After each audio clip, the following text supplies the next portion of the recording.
2. Status of individual Jews.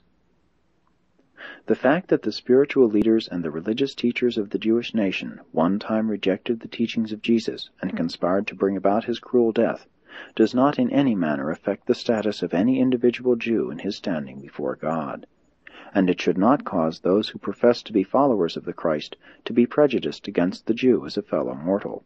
The Jews as a nation, as a socio-political group, paid in full the terrible price of rejecting the Prince of Peace. Long since they ceased to be the spiritual torchbearers of divine truth to the races of mankind. But this constitutes no valid reason why the individual descendants of these long-ago Jews should be made to suffer the persecutions which have been visited upon them by intolerant, unworthy, and bigoted professed followers of Jesus of Nazareth, who was, himself, a Jew by natural birth.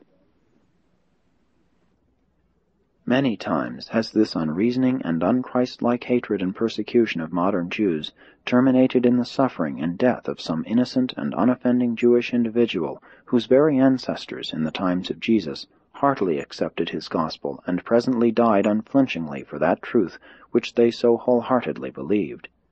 What a shudder of horror passes over the onlooking celestial beings as they behold the professed followers of Jesus indulge themselves in persecuting, harassing, and even murdering the later-day descendants of Peter, Philip, Matthew, and others of the Palestinian Jews who so gloriously yielded up their lives as the first martyrs of the gospel of the heavenly kingdom. How cruel and unreasoning to compel innocent children to suffer for the sins of their progenitors, misdeeds of which they are wholly ignorant, and for which they could in no way be responsible. And to do such wicked deeds in the name of one who taught his disciples to love even their enemies.